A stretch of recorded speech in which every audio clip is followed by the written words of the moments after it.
এই সমস্যা কি? গাড়ির সামনে পড়লি কে? কেন বাইকের নিচে না পড়ে কি আপনার বুকে পড়বো নাকি? দেখছো এমন বেপরদা মায়া আমার গ্রামে কিরাম করে আসলো, আমার বিরানে ঢুকতেছে না। এই সমস্যা কি তোর? তুই দেখতে পাচ্ছিস না আমি আমার ওই জানেমান কিরাম করে ডেট করতেছি? তোর মতো একটা ফালতু এই গরিব থার্ড ক্লাস মার্কা মাইয়ে দেখলে আমি যে পইতে যাবো, এটা তুই কিরাম করে ভাবলি? তুমি একদম ঠিক বলেছো, একদমই তাই। তোর সাথে আমার বয়ফ্রেন্ডকে মানায়, আমার বয়ফ্রেন্ডের সাথে তো শুধু আমাকেই মানায়। শোনেন, আমি শুধু আপনার বয়ফ্রেন্ডের বুকেই পড়বো না, আপনার বয়ফ্রেন্ডের সাথেও আমি যাব। আপনারা ঠিক যেখানে যাচ্ছিলেন আমি ঠিক সেখানেই যাব। দেখছো, ঠিক যেইটা তোমাকে বলেছিলাম, যেটা আমি ভাইবেছিলাম, ঠিক সেটাই হয়েছে। গ্রামের একটা হ্যান্ডসাম ছেলে নিয়ে তুমি গ্রামের মধ্যে ঘুরে বেড়ালে সুন্দরী রমণীরা তো বাইকের সামনে এসে পড়বেই। আমি শুধু তোমার জান। এই তুই আমার দেহ পাবি, মন পাবি না, বুঝতে পারিস? কোনোটাই পাবি না তুই। আমি আপনার সবকিছুই পেতে চাই, আপনার মন, আপনার দেহ, আপনার সবকিছু আমার লাগবে। এই মেয়ে, তোর সাহস তো কম না? তুই আমার সামনে আমার বয়ফ্রেন্ডের সাথে যেতে চাস? তোরে তো আমি কি? আমার গায়ে হাত না? এই তোর এরম সাহস কিরাম করে হয়? তুই আমার সামনে আমার এরকম স্মার্ট গার্লফ্রেন্ডের গায়ে হাত তুলে ফালাইছিস? তো আজকে আমি ফাটা ফালবো।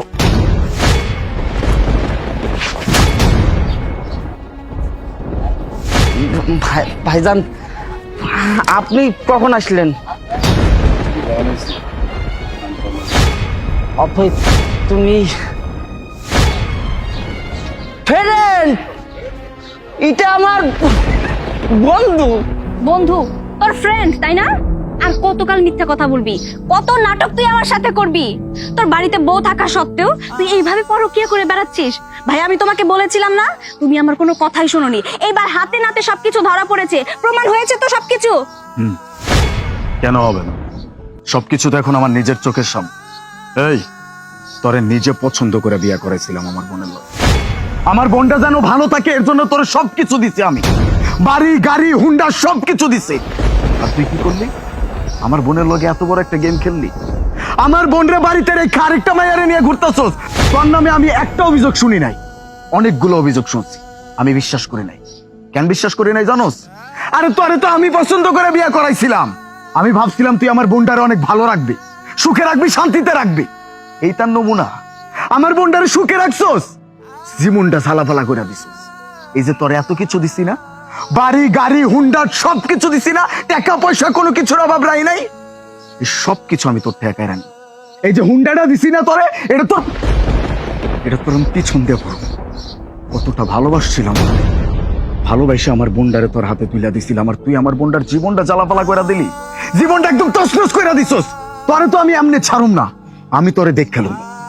দাঁড়াও আন্টি, আন্টি, এই যে আন্টি, আমি আপনাকে কি বলেছিলাম? আমি বলেছিলাম না যে আপনার মেয়ে আমার হাজবেন্ডের সাথে পরক্রিয়া করে? আপনি তো আমার কোনো কথায় পাত্তাই দেননি।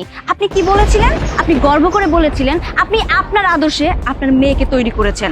আপনার মেয়ে এই ধরনের কাজ করতেই পারে না। আর যাই হোক না কেন, একজনের হাজবেন্ডের সাথে অন্তত পরক্রিয়া করবে না। এখন নিজের চোখে দেখছেন তো আমার সংসারটা আপনার মেয়ে কিভাবে ভাঙার চেষ্টা করছে। আমার হাজবেন্ডকে আমার কাছ থেকে কেড়ে নিয়ে ও দেশ বিদেশ ঘুরে বেড়াচ্ছে, তাও কিনা আমার ভাইয়ের দেওয়া বাইকে। এখন আপনি কি বলবেন? আপনার মেয়েকে শাসন করবেন নাকি আমার সংসারটা ভেঙে যাক সেটাই আপনারা চান? ভেঙে তো গেছে, এই সংসার তো আর কখনো জড়ালো। আর শুধু ওনার মেয়েকে কেন দোষ দিচ্ছিস? দোষ তো তোর স্বামীরও আছে। শুধুমাত্র তোর স্বামী না, দোষ তো আমার। আমি তো একটা বাজে মানুষ চুজ করছিলাম তোর জন্য।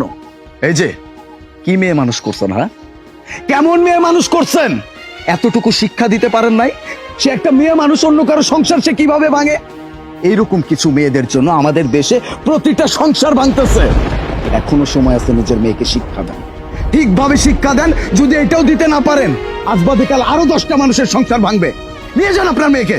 আসলে বাবা তুমি ঠিকই বলেছ, আমার মেয়েকে নিয়ে আমার খুব গর্ব আর অহংকার ছিল, কিন্তু সেই গর্ব আর অহংকার যে এত তাড়াতাড়ি ধূলিসাৎ হয়ে যাবে আর তোমরা আমাকে এভাবে অপমান করবে আমি কখনো বুঝতেই পারিনি। আসলে তোমাদের কোনো দোষ না, দোষ তো আমার মেয়ের। আজকে আমার মেয়ের কারণে আমি অপমান হচ্ছি।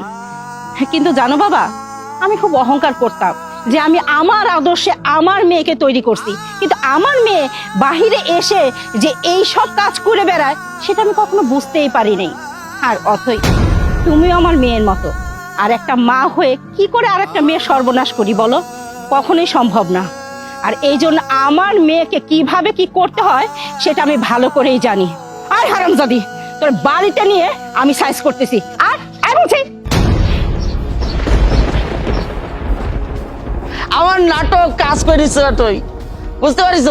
আমি তো তোমাকে ভালোবাসেছি, এটা কিন্তু আমার সাজানো একটা নাটক ছিল। আমি বিশ্বাস করো আমার অন্য কোনো মায়ের সাথে আর একটাও কথা কবি না ওই মুখ দিয়ে তুই।